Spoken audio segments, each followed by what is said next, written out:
Definitely not the starters. You're on the End of the Bench podcast from 100.7 The Score. I'm Mike Hebert, owner of Cantex Roofing and Construction. Every day is game day, and we'll get it right when it comes to your roofing, construction, windows, and mirrors. Call Cantex Roofing and Construction today. Together, we are one serving you. Hey, what's going on? Good morning, and welcome onto the End of the Bench on 100.7 The Score, 107thescore.com, and the 100.7 The Score mobile app. Brought to you as always by Happy State Bank, alongside, in this box over here, Geoff Haxton. I'm Chois, Woodman. We got Ben Porman across the way in for Lucas this morning. You can join us, your thoughts, your comments, your questions, whatever you want to bring in. Score predictions for tonight. All of that welcome on the Yates Flooring Center chat line through the 100.7 The Score mobile app. We are with you till high noon. We being myself, Chois Woodman, here in the First United Bank studio, and Hax joins us from parts unknown. Well, actually, we should know where he's at, Indianapolis, or at least the Indianapolis metro. What's good, Hax? How are we doing this morning? Well, we're in the heart of it. First off, can you hear me? Am I all right? Yeah, you're good. You got any helium hacks this morning yet? Not yet, but I'm expecting it at some point. I still can't believe you guys never sampled that. I never even got to hear it. It's like a legend that I never even got to hear. It's weird. The legend. I know they got a horse named after it. I know. I was thinking about that too. No, we're in the heart of downtown Indianapolis, and the hotel that looks over Victory Field, which is interestingly enough still the home of the Indians. For some reason, the one in Indianapolis didn't have to change the name. And okay. My story from last night is not very exciting.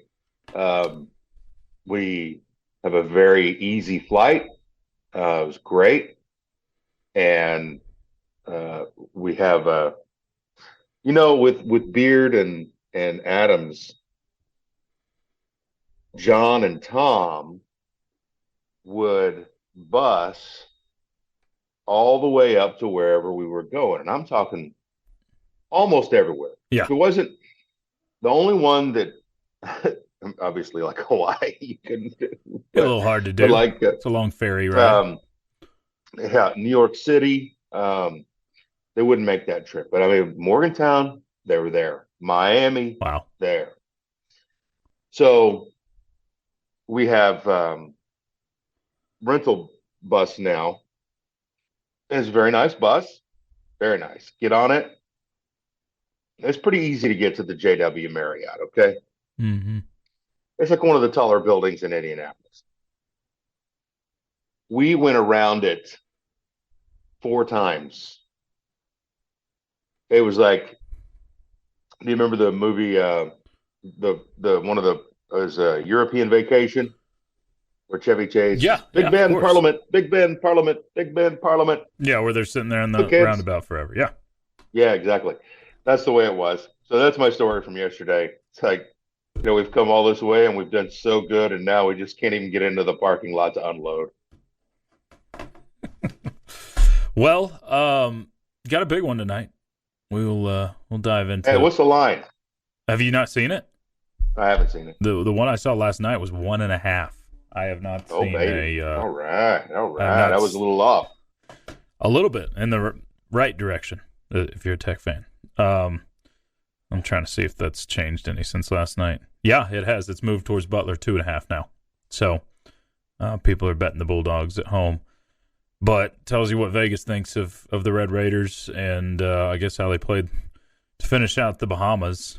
Any sort of jet lag? I mean, jet lag's not the right word, but tiredness from the trip to the Bahamas that you can tell? No, I can't. But here's one thing that I've already done my interviews. They're in the can basically. So I talked to Coach McCaslin last night and I asked him that same question. I was like, "This is a pretty taxing ask. Go to the Bahamas. I think maximize the effort that you got from your players. Yeah. Everything you asked them, they delivered is certainly on the part of effort. Sure. And then, come back for a little bit. And he's like, here, I'm just going to lay it out. We practiced hard. He said, the 2 days that we were here, we didn't let up. We practiced hard while we were here, and that was at home. And kind of in preparation for this, and he thought that was the best way to go, is to kind of keep the pedal pressed, and then after this game, you can let off for a little bit, especially coming home with 3 games with mid majors and Omaha and Oral Roberts, and it's interesting too with this. So I don't know that. Hey, that still could play a part. I don't know. I kind of think it won't, as far as like, if the team looks winded or anything, and in the Michigan game, I said it. I said Michigan looks dog tired, and I think they were, and Yep. Texas Tech wasn't. But the thing that Coach McCaslin has said about this Butler team, he said it's like we're about to play us. He said they are put together very similarly to we are. He said it's when we scout them, it's kind of like looking in the mirror. Mm-hmm. Because he said, like, they have a player named Posh Alexander. He's averaging 10.7 points. It's like when you look at Posh, it's almost like looking at Joe Toussaint. Okay. When you look at this guy, it's like looking at one of our guys. So he said, he said, I kind of think he thinks that might help him. Look, you've got a team that averages 80 points, a team that averages 67 points, and the 80 points is Butler. Butler gives up a few more points than Texas Tech does, but I think Tech's going to, I think they're going to try to play off of the Phil Martelli quote, which was, you could feel their defense. Mm-hmm. It was palpable. They wouldn't let us get in anything. They wouldn't let us run our offense. They wouldn't let us do a thing. Yeah. And I think they're going to try and rely on that against them. Well, I think you're going to see a very strong effort on the defensive side of the ball again as well. It seemed like the defense fueled the offense in that last game against Michigan, and very interested to see if that's how the approach is again tonight against Butler. Defense definitely helped the Lady Raiders get a win last night as they took out UC Irvine. We'll watch the second half. Yeah, it wasn't pretty in the first half, but they were able to scratch back and get win number 8 on the season. So Lady Raiders still unbeaten. Lots of headlines. We'll get into all of that coming up. It's the end of the bench on 100.7 The Score.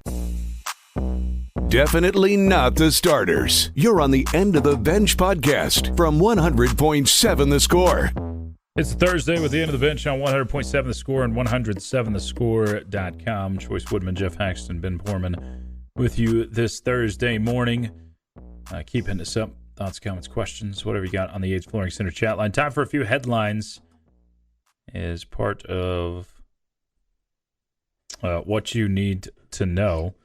Let's start with the Lady Raiders, who won last night 60-54 over UC Irvine. This was a game that was led by the Anteaters for quite a while, but Texas Tech able to come back in the fourth quarter and pick up the W over the Anteaters to move to 8-0. So Tech will next be in action tomorrow. Pretty quick turnaround. They'll play against Houston Christian tomorrow at 6 o'clock. You'll find the game on both 100.7 The Score as well as 107.7 Yes FM.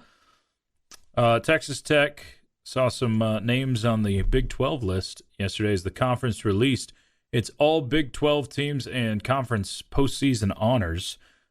Leading the way for Texas Tech, Big 12 Defensive Freshman of the Year, Ben Roberts, named that after he became just the second freshman in Tech history to have over 100 tackles.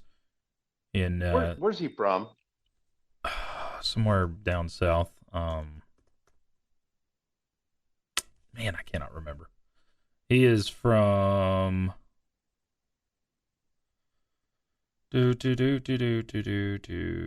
Hazlitt, Texas. He can ball. He can ball. Very good. Very good. He's been a lot of fun to watch this year. Early on showed that he can do it. That's one of those positions we've talked about. You've just kind of reloaded at year after year. Yep. Got a ton of great middle linebackers on the last 5 to 7, 8 years. So he's helped the cause. As soon as Jacob Rodriguez went down in the first game, you're throwing a freshman out there that most people had not heard the name Ben Roberts before, and he settled in and was fantastic. So can't wait to see what that guy's got in his future at Texas Tech. But co-defensive freshman of the year also had Tahj Brooks and Austin McNamara named to the first team All Big 12, and Dadrion Taylor-Demerson named second team All Big 12. All the three of those guys very deserving. Had 18 different guys on the honorable mention list for the league. NBA tonight, Spurs Hawks at 7 o'clock from San Antonio. The Stars are up north of the border in Canada, taking on the Flames of Calgary at 8 o'clock. Man, that makes me miss Verb because he would throw the A's in quite a bit. Oh, yes, he would. Love it. The Director of Atmospheric Relations, Rob Verby. And then, of course, Texas Tech basketball, where Hax is today in Indianapolis, getting ready to play Butler at Hinkle Fieldhouse. Oh, yeah. A 5:30. Ghost of Strap and Buddy and Jimmy and Jimmy Chitwood.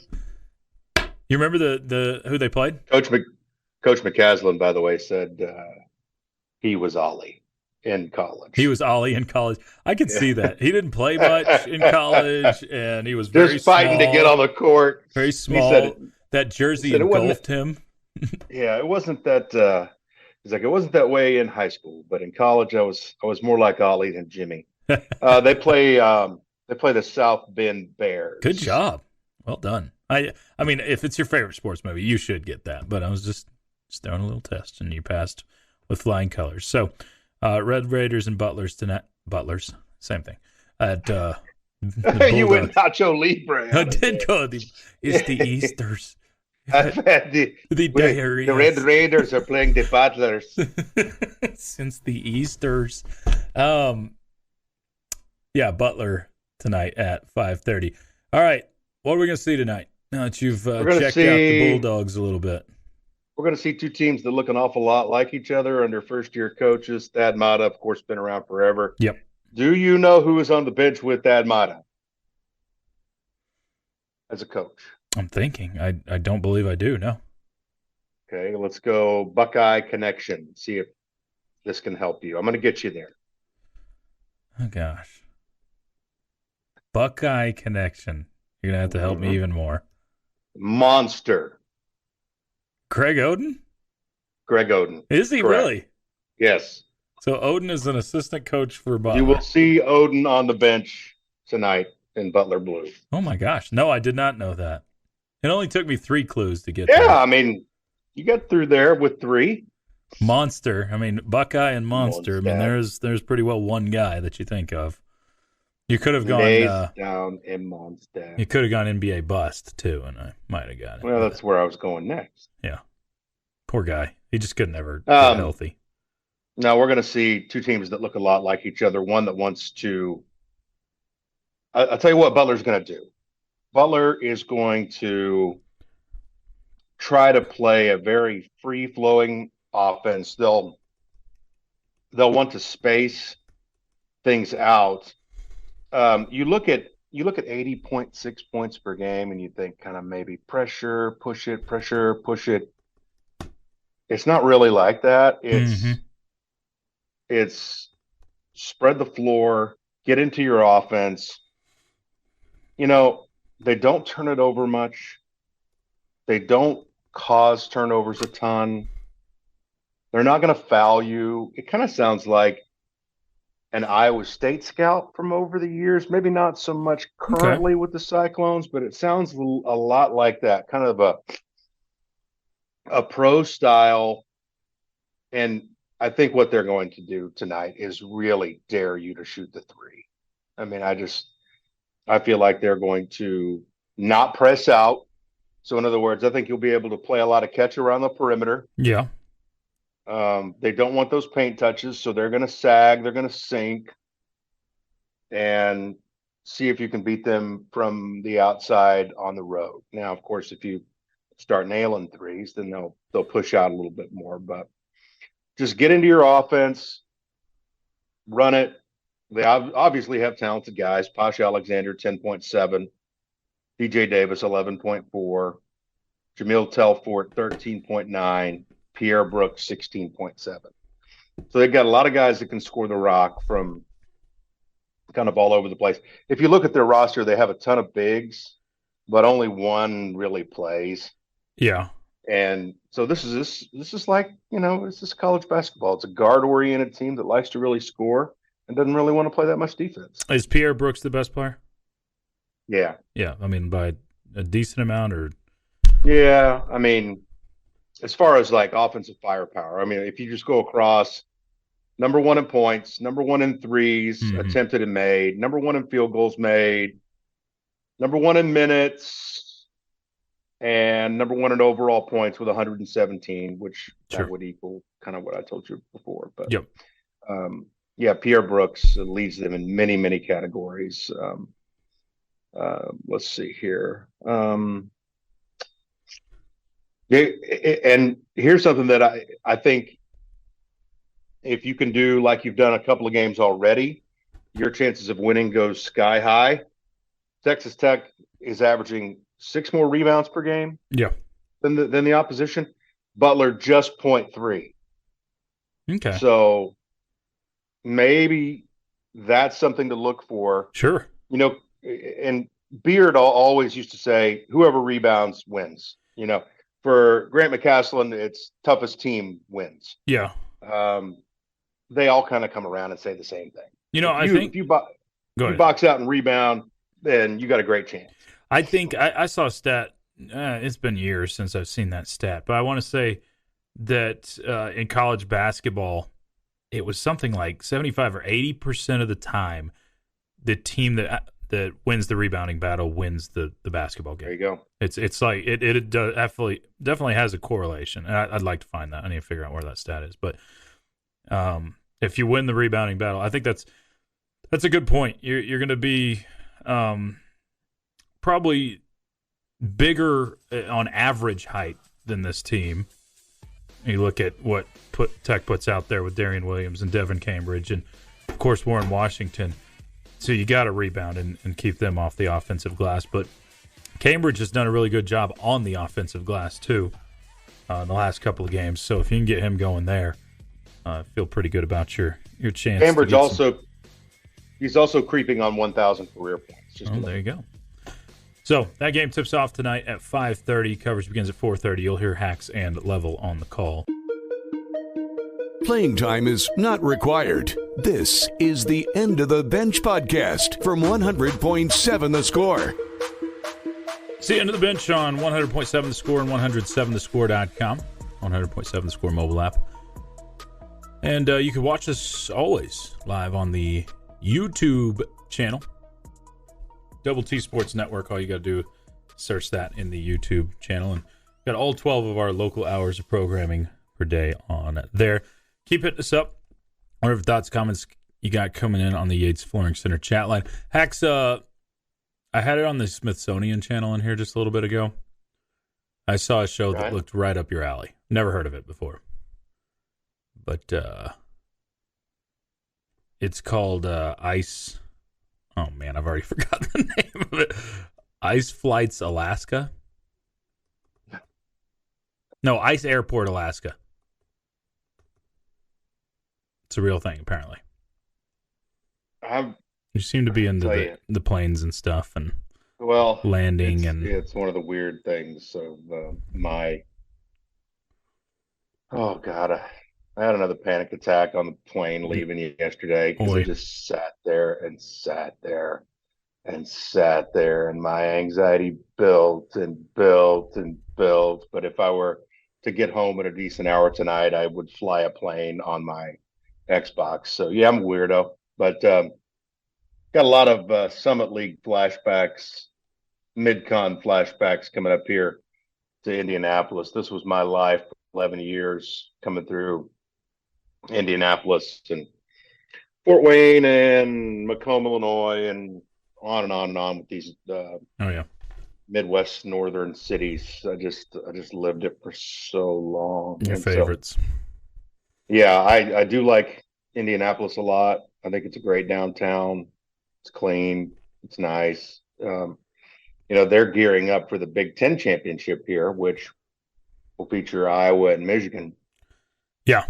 So there's banners all over the place, and that's going to get big Lucas Oil. And, tying that into Texas Tech basketball, Grant McCasland, when he got his team to the NCAA tournament out of Conference USA, North Texas, let's see, their record that year was 25-7. They actually had more wins last year because the NIT takes so long. They went and won it. They were 31-7 last year. But they stayed at this hotel in the exact same tower and played at Lucas Oil against Purdue in that year where the tournament was conducted in the bubble, where Texas Tech beat Utah State and lost to Arkansas. And Level and I, this is Level's first trip to Indianapolis, but Level and I had to stay behind and call those games remotely because that's what we'd done all year. We've made a decision. We were just going to stay out of the way. And that even, meant if it was close, we're going to stay in Lubbock. If it was the NCAA tournament, we're going to stay in Lubbock. So Grant McCasland has the warm and fuzzies when it comes to this area and getting his team, the Mean Green, to the NCAA tournament. And I just thought it was really interesting. Out of all the hotel rooms that are in downtown Indianapolis, same hotel, not only the same hotel, staying in the same tower. So that's pretty cool. And you can hear the details of all that coming up in our pregame show. Someone says on the chat line, my favorite Fink call ever. I don't know. Money in the bank. Money in the bank is probably. Money in the bank. That might be my favorite. That's pretty up. Someone helped me with the wrong one. Wrong quarterback. It wasn't Matty Mock. It was a different one. Drew Lock. Drew Lock. It was close. There we go. Yeah. I think those were consecutive quarterbacks for Missouri, but I had the wrong one. My bad. Yeah, multiple people telling me it was Drew Lock. Gundy's pretty childish too, no? There's some sure some petulance, that goes with Gundy, but he's never openly mocked someone on the field. Yeah, that I've seen. No. Gundy wins for finally figuring out he has a running back after 4 games. That's true. Yes. Well, there's a parallel in Lubbock that you can say too. Yeah. You can drop pretty much the same parallel to that. It is unbelievable, man. I mean, through the first 3 games, that guy got like 19 touches, something like that. Yeah. And don't forget the share the carousel quarterback between Bowman, Gundy, and Rangel. First 3-4 games, yeah. It didn't matter what the situation was or how hot or how cold they were. They were either going back out or coming in. And golly, I mean, just a grease fire to a trip to the Big 12 championship. Add Fink's 0-4 ninth inning call in Stillwater to your list. Man, I'd have to dig for that one. I've always heard about that one. I would love to hear it. I need to hunt it down. I wonder if Fink has it. He can send it to us if he's got it. Need to hunt for that one. I'm sure some of those early Big 12 tournament games. Oh yeah, where it was the wild, wild west down there in downtown Oklahoma City. I've always heard stories about that. Shelley says petulance, impressive vocab for Dumas Deb. Thank you. That's short for debutante, right? Isn't that what y'all came up with? Play the call for us, Choice. You'll hear it. It's running in my sports centers in the break, so if you want to hear it, y'all can Young hear it there. Hax, you going to take your tape measure to Hinkle? That's from Dallas. Yeah, I wish. I'm getting over there really early, and Bo is numero uno manager. He is the king of the managers, and ride with him early. And he's not a very big guy, by the way. Congratulations to them. They won their managers game last night. Very nice. That thing can get interesting because they can start taking grad students over there that have averaged 15 in college and that kind of stuff. But Tech managers won by 2 yesterday over at Hinkle. So congrats to them. They have a top 25 for that, right? They'll start coming out. I've seen the stuff for it. Top 25 manager team. That's pretty awesome. So I might be able to convince Bo to get on my shoulders. I will see. If you could get Bo, you got to do it. You got to take the picture. I still want Level on your shoulders personally, or probably opposite, you on Level's shoulders, but I don't think I'm going to get my wish there.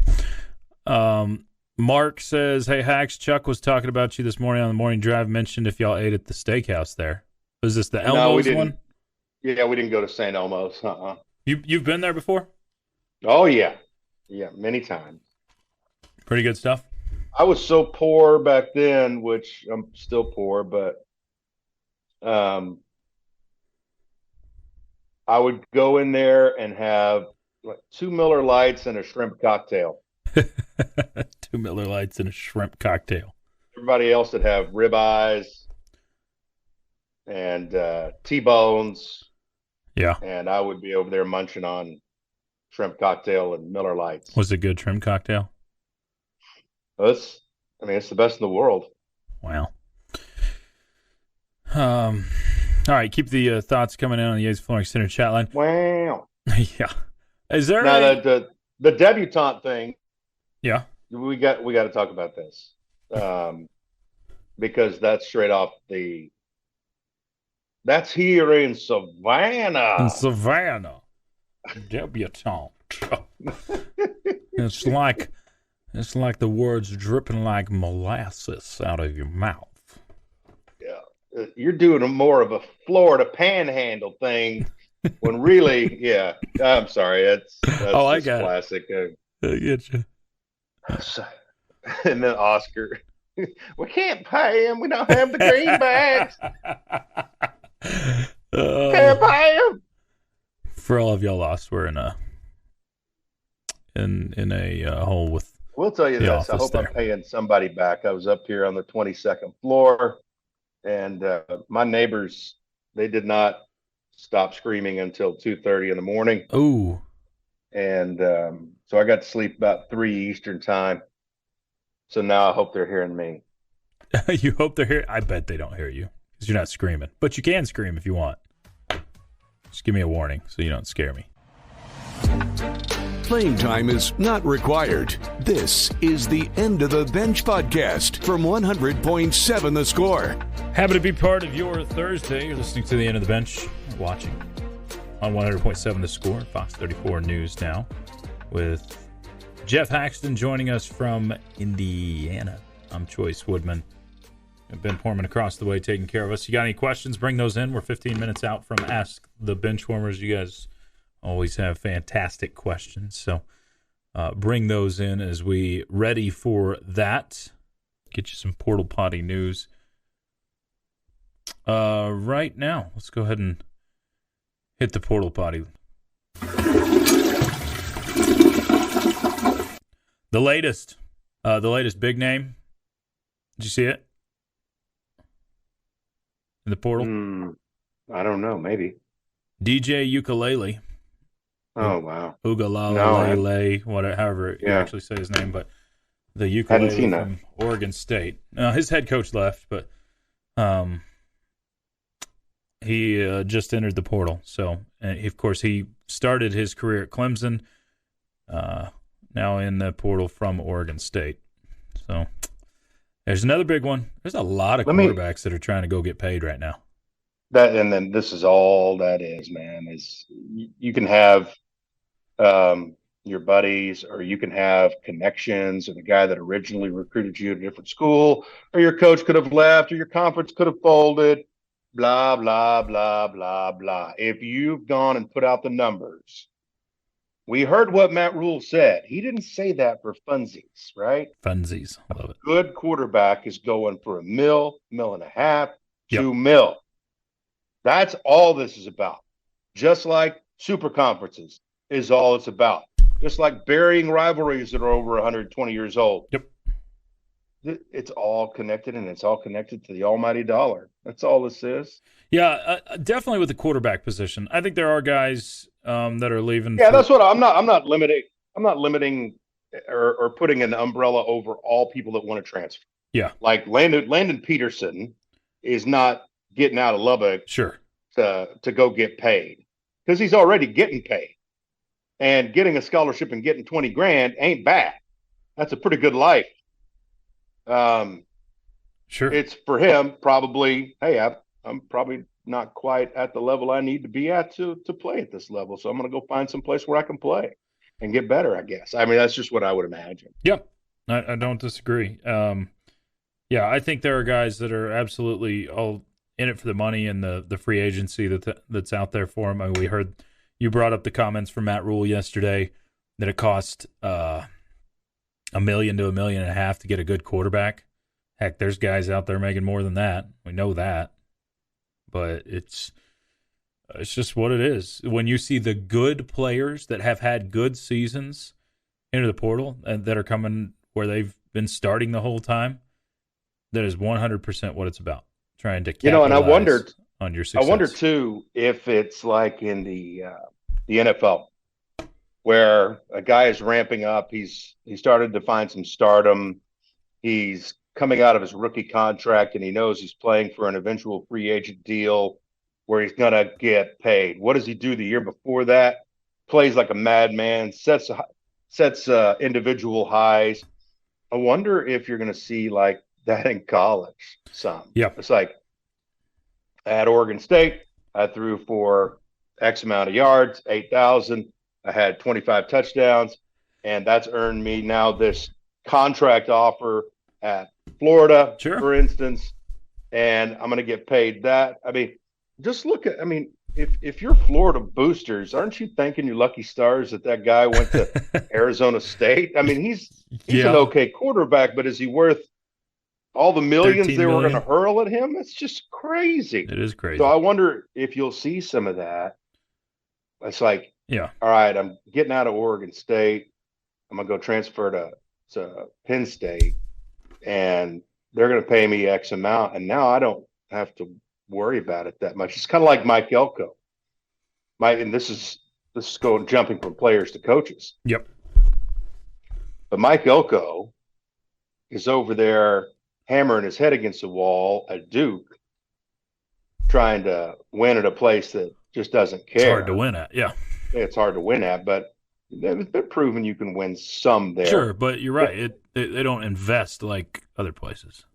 And now you're going to go down to College Station where they're literally going to do the Scrooge McDuck diving board into the gold coins, right? So he knows that if he goes in there, which he's going to, and he signs, he puts pen to paper, he knows, hey, at the worst here, boys, we get paid. If we go out here and we don't play and we don't win up to these Aggies' expectations, we're still going to be set for a long time. So that there's these, I don't know what I'm trying to get at. It's just like kind of that feeling of we've made it and the money is so good that we don't have to have that edge. Right. That's gotten us to this point where we can get a job at A&M from Duke, or we can get a quarterback position at LSU. That'll be interesting to follow. Yep. Someone texted, Tahj just tweeted about Price and said, go get paid. That solves that, LOL. Yeah, I don't know. Maybe a combination of things. Hax, I got lists for you. Now you get to pick which one. Both movie lists. Great movies with the worst sequels or favorite Christmas movies to rewatch? No, sequel. You're Sequel Woodman. We got to go sequel. Sequel Woodman. Sequel. Okay. The great movies that have produced awful sequels. This is a top 10 list put out by somebody. At 10, Tremors to Tremors 2. That's a great one. Tremors That's 2 a is great great one. or a great answer? No. Tremors was awesome. The sequel was horrid. Which one? There's like 5 of them. Well, I know, but you just got to go with the immediate one. Okay. I think Tremors 2 wasn't that bad. It did get pretty awful after that. First Blood and then Rambo First Blood Part 2. What? Yeah, I can't speak to those. First Blood Part 2 is better than First Blood. But I'm Sequel Woodman. There he goes there again. it goes. Independence Day Resurgence. Yeah. Is that the recent one? Not even worth Haven't checked it out. spending your time. American Psycho and American Psycho 2 at 7. I don't watch horror movies. I haven't watched either of those. 6, Planet of the Apes, and then Beneath the Planet of the Apes. Can't speak to that. Yeah, those are early. 5, Thor Ragnarok. Thank you. And then Thor Love and Thunder. Yeah. Well, I don't watch Marvel. The Love and Thunder one looked really weird. I just know that from the... Didn't it have like Kurt Russell as some sort of king person? I don't know. 4, Airplane, and then Airplane 2, the sequel. There you go. I never saw that one. I saw Airplane, but I haven't seen the sequel on that one. I guess I need to do it to keep my name up. 3, The Exorcist, and then Exorcist 2, The Heretic. There's also the 93 or the Exorcist 3 Legion, which is pretty good, according to this. 2, you'll know this one. The Blues Brothers and Blues Brothers 2000. Have you seen that one? Yes. And?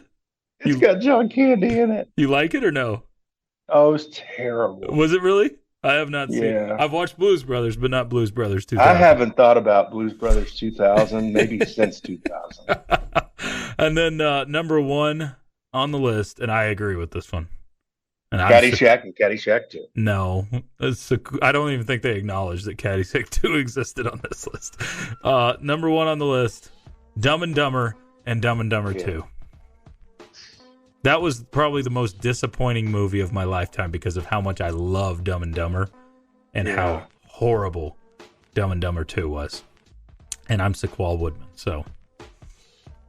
Well, I'll tell you what it does. It makes you appreciate some that were actually good sequels. Oh, yeah. That actually found some magic after a magic movie happened. Like Major League 2, obviously. And Back to the Future 3. I digress. All right, bring in Bobby Hot Dog says Choice prefers Shazam 2. Well done. Well done. Been listening the whole day. Get your questions in. We got to Ask the Benchwarmers coming up next on 100.7 The Score. Playing time is not required. This is the End of the Bench podcast from 100.7 The Score. It is time for Ask the Benchwarmers. Pour in your questions on the Yates Flooring Center chat line. Tweet us at 107 The Score. Or dial us up if you want your voice to be heard on the Visual Edge IT hotline, 806-771-0973. Choice Woodman here in the First United Bank studio. Geoff Haxton over in Indianapolis getting ready for Tech and Butler.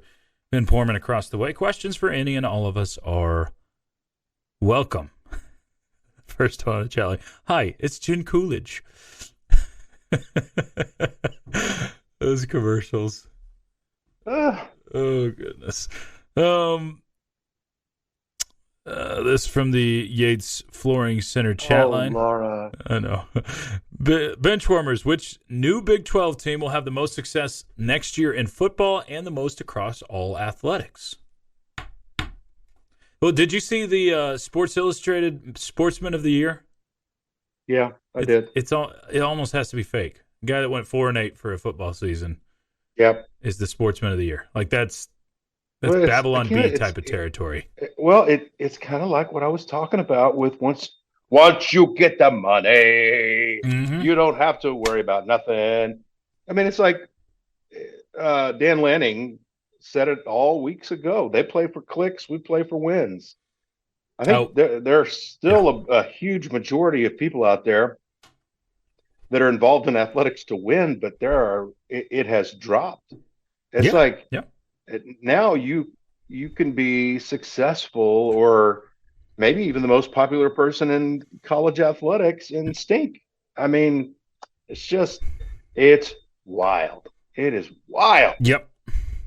So yeah, Deion, by the way, if you didn't know who I was talking about, Deion Sanders was named Sportsman of the Year by What is it? I mean, like Sports Illustrated. he was prime time. Even at Florida State, he was a star. It's social media. That's what it is. Social you're media. Exactly right. That's what it is. And clicks and all that didn't exist. You existed for your play on the field, and then your personality. Mr. Coach Prime. Yep. And now it's what's your personality, and then we'll worry about what's up. That's exactly right. Now, did they improve from last year? Absolutely. Won 4 times as many games as they won last year because they're a 1-win team. But like I people think like Utah RG3, will be the most. What he said earlier this week, if oh man, this has never been done before. I never seen someone take a 1-win team to where they took them this year. When literally, Coach McIntyre at Colorado in 2013, 10 years ago, went from 1 win to 4 wins the next year. So it's the slobberfest is silliness. But go ahead and answer the question. Sorry. I think it'll be Utah with football, and I think it'll be BYU overall. BYU's got terrific volleyball, soccer. I think they were asking about the new 4 for next year specifically. But I don't disagree with you because I do think BYU is going to be pretty darn good across athletics. But Utah, Arizona State, and Colorado. Okay. Utah and Utah. I think Arizona is going to be really dangerous next year in football. They already are this year. Oh, that's true. If they don't, so it's one of those two: Arizona or Utah in football. Utah is who I'd go in all athletics, though I'm rooting the heck against them. Utah fans think they're going to come in here and just run the roost. This is silliness. Those people. I hope they get their teeth kicked in. You could rule or run, whatever. Either one. Do y'all think the Cowboys will struggle tonight? They haven't beaten a team above 500 this season. Well, they're excellent at home and excellent against bad football teams. You don't have the combo going for you tonight. Because I don't think Seattle's a bad team, but I think they're a pretty average team still. So, based off of both of our picks, I don't think we think they're gonna struggle. Right? Nah. Yeah. I think they're gonna win and win convincingly. It's only the elites that the Cowboys have really had trouble with in the last couple of years. The really good football teams. And I don't put Seattle into that category. So I think Cowboys win by double digits. Is the basketball game televised tonight? Yeah, it's FS1, as we were mentioning earlier. Pretty easy to sync that up. FS1 to your radio or Double T 97.3 app. Listen in while you watch. And I guess some people have trouble finding FS1, so we'll have it on the radio. How does the Villanova loss last night chat your perception? I think that was supposed to be change your perception about the Wildcats. It doesn't really. Like I picked 2 games last night. One was dead on, one was dead wrong. Yeah.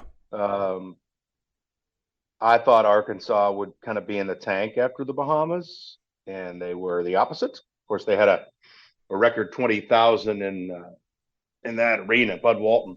But I picked Villanova to have a letdown because I'm telling you, when they won, it was in the middle of the afternoon and the party was on. I watched them getting ready to throw down, and they had everybody patting them on the back. I watched them pat them on the back, and it's a perfect trap game.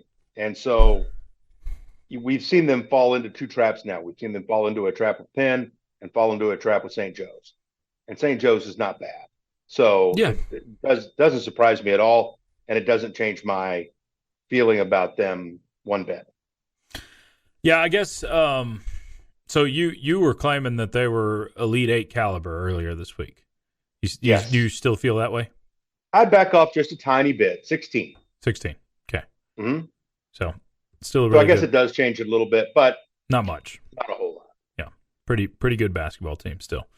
Yeah, I agree with you. I mean, there's trap games, there's fatigue, there's things that happen. And that's why I asked earlier, I'm curious if there's any sort of lag with Texas Tech from the Bahamas. I haven't seen it, but we'll see. Yeah, we really probably won't know that until they get on the floor tonight, if they're a step slow or just not what we saw in that last game. Because it seemed like you had a team that was a little slow to start the Bahamas and then picked up pace and just style of play was different. Well, it ended up being almost right down the middle, right? Yeah. Slow, very slow, and then midway through that half, boom, and then from that moment at 11 minutes, it was let's go. Energy burst, yeah. Right now, Butler, by the way, for those interested, a 2.5 point favorite against the Red Raiders tonight in Hinkle Fieldhouse, which I am still so jealous of. I'm so excited for you to get to experience that historic building. Yeah. Would it have obviously Hoosiers gives it that prestige, but it's still a really neat building where the stands are set back a little bit, and they like it's a deeper looking building at least, with a lot of metal. And at 5:30, the sun will be down by that time, right? Yeah, because you get some sun that comes in that building. I think they dealt with that in the NCAA tournament during the COVID year, if I can remember correctly. They had to put up some shades or something for the sun because the early games that were played there had a bunch of sun streaming in. So I know it's crazy because that thing was set in the 50s.